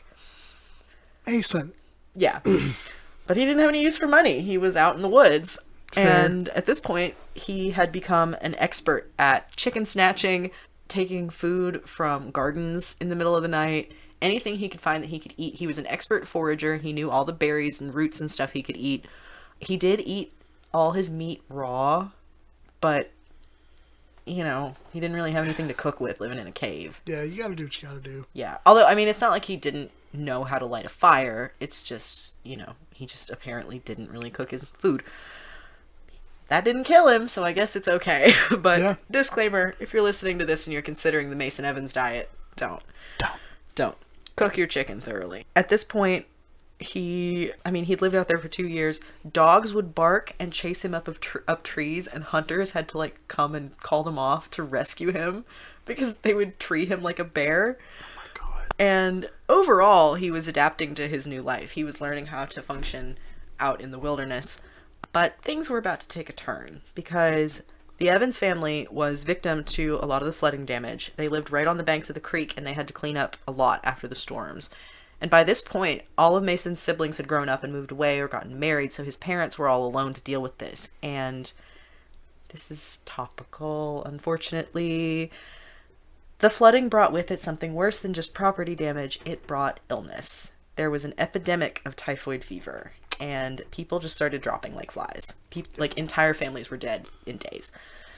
Milton had gone to Knoxville to go to medical school, and he was called home, not because they were enlisting all the doctors in the region to care for people, but because both of his parents died, like, immediately. Jesus. Yeah, so it was horrible. And he said, I wonder how many people thought to boil the water before drinking it, because they wouldn't have known. Right. So that was a lot of what was killing people, was they were drinking unclean drinking water. The Evans family all came together to make arrangements for their parents, but the question came up, what do we do about Mason? So Milton, always the spokesman of the group, decided that he was going to track his brother down, but when he did find him, he decided to just yell at him, and he told him that he was disgusting, and that he looked like a wild animal, and that he didn't look like a person at all anymore, and he told him, if you'll come and get cleaned up, you can go with me, but not before. You can't see Ma and Pa looking like that. And he was just now finding out that his parents had died. He's already traumatized by a number of other things, so Mason, of course, didn't want to hear it, and he ran off into the woods again. He didn't do what Milton told him to do. However, he did attend their funeral. He followed the procession there was like a wagon with matching white horses that carried their caskets. It's described in this very beautiful and flowery way that made me, honestly, genuinely very sad. And his parents were buried at Hickory Grove Cemetery while Mason watched from the woods. So, after that, this is where things are getting up into the Civil War, because we are coming up on the 1860s. At this time, the construction was finishing up on the White Cliff Springs Hotel, which is a very important location in Mason's life, in his history. The owner, Harvey McGill, had instructed Jonas and Betsy Jefferson, the couple that ran the hotel kitchen, to attend to all Mason's needs. So they would feed him, and often Mr. McGill would come to the kitchen while Mason was there, and he would talk to him and kind of give him the scoop on what was going on. I also feel like I should mention at this point, Mason basically went nonverbal. He didn't really speak very much, if at all. A lot of the time in the book, they describe him as kind of like communicating in grunts and hand gestures, but it wasn't that he didn't understand things that people were saying to him. A lot of things in the book kind of, at the same time that they're like, yes, he was brilliant, there's kind of this air of, well, he didn't talk anymore, so he was stupid. And I just want to say, that's not how it works. Right. You can be nonverbal and understand things, you know, like anyway, yeah. That's a whole other spiel for another time. But so he would come in and he would get the hot goss and he would find out what was going on, and he basically learned at the White Cliff Hotel that the war was coming, and he learned all about states seceding from the Union and that sort of thing. So he was like, well, I am of the age of the draft, like he would be draftable, so he was like, I gotta hide. So he hunkered down in Panther Cave for a little while, a long time, several months, I guess. And while he was still in hiding, there was an accident. So he decided that because he was afraid of being caught by the authorities, he wasn't even going to go to the hotel. He was just going to kind of stockpile supplies, stay in his cave. But one night, while he was out foraging, he sees this light in the sky. And he followed it, and the hotel was on fire, like burning to the ground. So he shows up, and the fire marshal is there, and they're like, well, there's your firebug. And they like basically threatened to arrest him, and he is very upset. He ends up, I think they described him as kind of having a fit, like he started convulsing. He was very upset. He didn't know how to communicate that he hadn't been the one to do it because people were basically just accusing him already. Right. But fortunately, at the same time that this was happening, this woman came forward and she was like, my daughter knocked a candle over into a laundry basket, and that's what happened. So he was exonerated and he got up and ran away. The hotel burned to the ground. Mason went back to Panther Cave, and this is another one of those points in the story where the author speculates that Mason spent much of his time lost in the memory of his ill-fated love affair. I don't think so. I have here, like, bro, come on, it wasn't that serious. But after that, he visited one of his sisters, Damaris, and her husband, Horner Coltharp.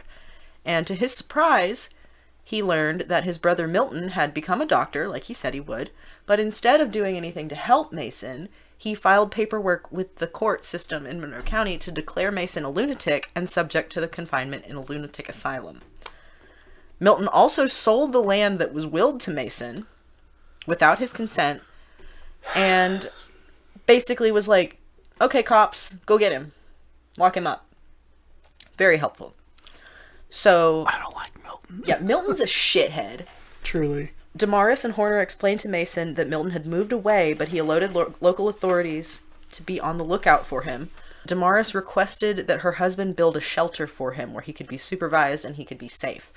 So Horner Coltharp did what he was asked. He constructed an 8x10 shanty for him, supplied him with food, and they implored him not to wander off. So he did, of course, try to leave and go back to the forest, and he was captured and chained to the floor. Which is great, because when people heard about this, people would come and just stare at him like he was a fucking zoo animal. Great. Yeah. But there is a silver lining to this, because this group of women heard what was happening to him and they were sympathetic, so they came to see him and they brought him some supplies, and they asked him if he could make use of a file. And he was like, yes, fuck yes, I can use a file. I can get out of here if I have a file. So they baked him a loaf of bread with a file hidden in it. And he was able to eat the bread, get the file out, and escape. How cool is that? I love that. I know! These vigilante, like, Southern mamas are just like, no, this is not okay. You can't be doing this. This is a grown man. Let him live his life. Let him out. Here's a file. Go be free. And I have so much respect for that. That's probably my favorite part of this whole story. I love that. Yeah. So he escaped, and he vowed never to return to his sister's property again, because even though they had tried to help him, he didn't want to get captured again. And so he continued to wander. He did occasionally go back and visit the White Cliff Hotel because they were constructing a second one. They were rebuilding it, but he felt really uncomfortable being around there. He set up a number of outposts throughout the knobs with supplies and shelters where he could hide should the authorities come to hunt him down again. A lot of people had complained about him raiding their gardens and stealing animals. The police never really caught him. 4 years passed from the night of the fire, and Mason showed up, and he was very surprised to find that there was another hermit living there. Well, he wasn't living there, but he was a visitor, and they were treating him the way that they had treated Mason, where they would feed him and give him whatever he wanted. His name was Gabriel North, and he had had a very hard life. He had been fending for himself since childhood due to a strained relationship with his family. The book also implied that he had some mental illness as well, and that might have been affecting the way that his family treated him, so he was on his own. He did, however, have 2 dogs, and Mason did not like dogs. So when Harvey McGill was like, I don't want you 2 at my hotel at the same time, I think you both should leave. Go show him Panther Cave. Mason was like, cool, let's go. And Gabriel said, okay, well, here's my dogs. And the dogs immediately attacked him. Immediately attacked Mason. So they get into a fight. He hits the dog because the dog is trying to attack him. And Gabriel was like, if you ever hit my dog again, you'll regret it, Mason. And he kind of explained, like, I have a checkered past with dogs. They do not like me. And Gabriel basically was like, okay, cool, that's fine. Like, just don't do it again. And they became friends. But another epidemic of illness hit the region. Yellow fever this time. And Gabriel was like, I don't want to be around for that. I'm afraid. I don't want to get sick. I'm leaving. So he left, and Mason was left alone again. That was in 1878. At this point, The book talks about what Mason had done for companionship previously. Allegedly, he had a couple of different animal companions over the course of his life because he didn't like dogs. He had a rooster that he stole from a farm, like a prize rooster. And this rooster and him were like BFFs. He kept it in a hollow oak tree that he called his rooster house. And it also rode in his pocket until the action of squeezing in and out of the pocket caused it to lose all its feathers. So he had a naked chicken that was his best friend.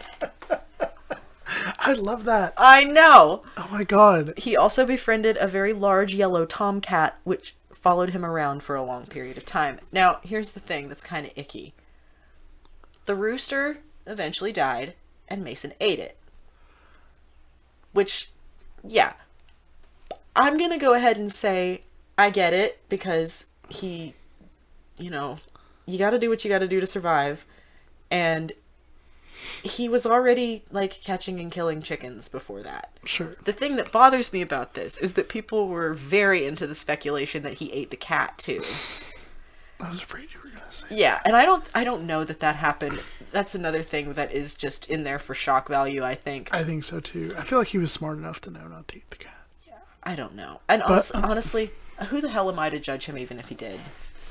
I've never had cat. Who knows? Maybe yeah, it's good. And like you're living in a cave in the woods, you forage for all your food. Honor every part of them, right? Yeah. I mean, I know that's kind of fucked up to say about a cat, but yeah. I just thought that it was just like randomly tossed in there between like, here's a story of the Civil War. Mason Evans may have eaten his cat. Like, what? What are you talking about? Written like a tabloid. Must have been a slow news day. Truly. Anyway, we're finally winding down. In the 1880s, a lot of stuff began to change. Lumber became a big industry in the Monroe County area. Therefore, railroads started moving in. It was also during this time that the Athenian, the newspaper that printed the pamphlet about Mason that I mentioned in the beginning, began its operation. The paper's editor and publisher was a man named Wilbur F. McCarran. Quote, McCarran had promised the people of McMinn County a newspaper of prestige, one whose literary content would be the best in the nation, and there the people who subscribed to the paper could be assured of many interesting features about McMinn, Meigs, and Monroe counties. End quote. The funny thing about this is that people were not about this happening, because they were like, we want to know about politics. We don't give a shit about whatever literature you're trying to bring us. And they also didn't like him because this was in the time period where Democrats and Republicans were like flipped values-wise, and he was a Republican. And so I thought it was really funny because they were like, we don't like Republicans around here. And I was like, boy, you better fast forward 200 years. You better buckle up. That's all we got. Within a month of the publication's beginning, McCarran came to visit the White Cliff Hotel, and he told Mr. McGill that he wanted to know about Mason and eventually write a piece about him. Mr. McGill basically told him that the best person to talk to would be Horner Coltharp, his brother-in-law. And when he returned to Athens, McCarran immediately published a series of articles in his paper about, quote, the wild man of the Chilhowie, end quote. He recounted the stories of people who had encountered him, obtained through direct interviews and letters alike. The article stirred up a lot of controversy, and on January 9th, 1886, the sheriff captured Mason and brought him to the Athens County Jail. And yet again, his capture drew a lot of spectators. People came to watch them arrest him, basically, and put him in prison. They took his photo on the steps of the courthouse, gave him a change of clothes, and sentenced him to an insane asylum in Nashville. For context, Monroe County is like the bottom eastern corner of Tennessee, and Nashville is 4 hours away. Yeah, like 3 or 4 hours away. So that's very far from anything he's ever known. In the Athenian, Mr. McCarran wrote, until a short time ago, Mason Evans kept with regularity the day of his birth, day of the week, month, and the year, and when urged to do so would write a few sentences or solve a problem in interest with as much exactness as in the days of yore. But age is creeping upon him, his eyesight is failing, and the little spark of reason and the flame of passion which had never left him is gradually being extinguished. It was only by the exercise of strategy and urgent persuasion that he was induced, without using force, to come down from his mountain home and get into a wagon waiting to convey him to town, a distance of some 15 to 20 miles. Mason did not want, whether they forced him or not, he did not want what they took him to do. He attempted to escape several times, so far as to get the start of his guards several hundred yards going at full speed toward the mountains. Mostly, reports said that he was harmless, but a few people had said that in his older age, when he would get confused, he would lash out a little bit. What it actually said was, attacks of raving lunacy, which, yikes. A few weeks later, McCarran wrote that Mason was taken to the McMinn County poorhouse, and once he arrived there, he very quickly made his escape. He walked a distance of around 20 miles back to his brother-in-law's house. Horner Coulthart provided him a shelter to stay in at night, and he was free to roam during the day, which is kind of what the situation was before, but this time there wasn't really much of an issue with it. He actually used the shelter he was given. The cops didn't try to come and take him away. They all kind of came to an agreement, and at this point things were really finally starting to calm down for him. During the winter of 1891 into 1892, Mason stayed in the cabin intermittently.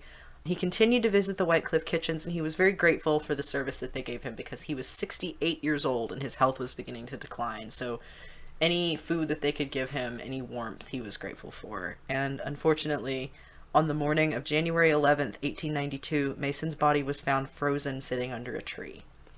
His brother-in-law claimed his remains, and Mason was buried in a simple wooden casket near his parents in Hickory Grove Cemetery. For 40 years, he had lived alone in the wilderness, kept himself alive, and I think that that is fucking crazy. Truly. Like, obviously, like, if you threw me out there now, given that I am of the I'm on the millennial Gen Z cusp, I've basically always had a cell phone in my hand, I would not last a day. I can't even poop in the woods. Exactly. Thank you. I know it was a different time, but wow, 40 years completely alone. Yeah. Didn't have a house, lived in a cave. So finally, I have here a quote from Harvey McGill, the owner of the White Cliff Hotel, who said, "Mason Evans is much better off dead than alive, and Hickory Grove is a much better place than the little shack he lived in. The final resting place of his soul is with God, I am sure." And that is That's sweet. the story of Mason Evans. Oh my god. I am still shook about those women. I The know! loaf of bread. It's so cool. Oh my so God. cool. That just goes to show you, that's the definition of Southern hospitality. Truly. Truly. So, Well, thank God I finally know all about Mason. yeah, I'm sorry that was so long for our first run, but I really just needed to get that one off my chest. And fortunately, it has given me kind of a branching off into some other topics that I want to cover too, because I definitely want to talk more about the White Cliff Hotel, and I am actually planning on doing an episode on sinkholes, because, you know, caves and sinkholes are all kind of connected, and yeah. Yep. So that's that. Thank you for listening. Of course. What's your issue this week? My issue this week? And, okay, there is a side of TikTok I'm afraid now. currently, and again, brainworms. Okay. But my issue this week is Clean Talk. Cleaning TikTok. Ooh, that sounds nice. Okay, and I'm gonna do a little bit of a trigger warning here Oh, okay. for child abuse. Oh, okay. Because skip ahead like 2 minutes if you don't want to hear about this. But I was not expecting this. well, so have you ever read the book A Child Called It? No, but I know about it. I know, like, the Okay. general plot. There is a scene where household chemicals are mixed, and it's supposed to be like, Oh, okay, like the mustard gas? yeah, pretty much. So, I think I know where this is going. well, so there's this side of TikTok now where people are like, we're on Clean Talk, we're gonna clean, and they'll dump half a container of Ajax, Clorox, Dawn, literally everything under there, like Ammonia. ammonia, everything, and that's where my brain goes, is mixing chemicals together. Yeah. And making deadly toxic gases. Yeah. And I'm just waiting, because there's live streams of people that'll just go live and they'll dump. Yeah. I've seen a couple of those videos where people are just, like, throwing in, like, 4 different kinds of powder and then dumping multiple liquids on top of it. Yeah. How are you not dead? I know. Someone's gonna get hurt. And truly, and that's where my brain went again. I was like, someone is going to not realize it, because it's science. I mean, there are chemicals.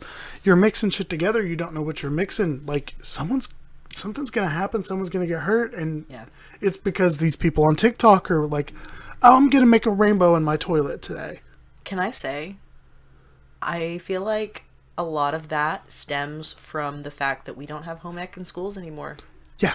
Because I learned, I mean, my mom was the one that told me, like, don't mix ammonia and bleach because you'll make mustard gas. And I don't know if that's actually true, but, like, I know that it makes something that's very dangerous. Yeah. But that is kind of where you would learn about these household things. Mm-hmm. But schools are so underfunded that you don't have that anymore. Yep. So that's just sad. Well, that was my issue. God. Sorry to get a little dark there for a second, but No, truly, I saw just one video, and then you know how TikTok is. There'll be one here or there, and it really like made me like mad. Well, hey, PSA. Don't do that. Don't mix things. Please. Do your research if you're going to use multiple chemicals, because holy shit, you could literally gas yourself to death. Here's the tea. One is enough. Yeah, most of the time. Scrubbing bubbles, fine. Yeah. Dishwashing liquid, fine. Don't start mixing shit. You don't need to. That's what they're there for. Yes. Yes. Please be safe. Please don't get hurt. Well, what's your issue now that I'm all worked up? My issue, maybe this is dark, but my issue is honestly that I had to take Brownie to the emergency vet. Yeah. Because that was a nightmare. I had to take my sweet little boy to the vet because I came home from work and he had poopied blood and I was terrified and I thought he was going to die. But it turns out that he just had a mild infection and he's had his antibiotics. He's good to go now. We did his follow-up and the vet said he looked fine. His issue this week is probably the fact that they shaved that funky chunk out of the side of his neck. Because they had to give him fluids, so that he just has this wonky ass. It looks like the state of South Carolina. Have you ever seen that episode of Bob's Burgers where he gets the stitch in his finger and he's like, "Why did you shave my arm?" That is exactly it. Yeah. God, I love Bob's Burgers. Same. But yeah, that's my issue. He's fine. I don't think I'm ever going to recover from that. That was so stressful, but he's okay, and he's standing here staring at me because it's been 2 hours, and he probably needs to poop. Yeah. We'll take that as yes. All right. Well, thanks for listening. Of course. Thanks for listening to me ramble. Thanks for listening to Em ramble. Thanks for really listening to me ramble. Well, we'll hopefully see you next time. I'm really excited for my topic next week. Yeah, I am too. Hey, guys. Hey. How's it going? So, when we initially recorded this episode, we didn't have all of our social media set up completely. There were a couple that had different usernames, whatever, just rookie mistakes that we had made. But we just wanted to re-record the ending here, kind of touch base with you so that you know exactly where to find us. There's no confusion and we're all on the same page. So Twitter, TikTok, Instagram, and YouTube are going to be at issues_podcast. Our Tumblr is at the Abandonment Issues. Or you can simply go to our link tree, which is linktr.ee/issues_podcast. And all this will be linked in the description below. But that's got all of our relevant links, including our cited sources, social media, and our Patreon can be found there as well. And we also have an email for listener story submissions now. So if you have any places nearby you that you think are relevant to the topics that we cover, we would like to hear from you. You can send those to us at tellusyourissue@gmail.com and we might read it out on the air. You never know what could happen. You never know. You can also send whatever you want to that email. Anything you want us to know, anything relevant. Send us memes. Yeah. We'll print them out and we'll hand them to Gertrude. Exactly. Yeah. No problem. So that should pretty much cover everything contact-wise. Yeah, we appreciate you guys understanding that we're fools. We're just some fresh-faced youngsters. Listen, we're little rookies. We got to figure it out as we go. And unfortunately, this is one of them. Yeah. If you need anything from us, that's where you can find us. Please, send me memes. Please. It's what keeps him going. It's all I got left in this world. Yeah.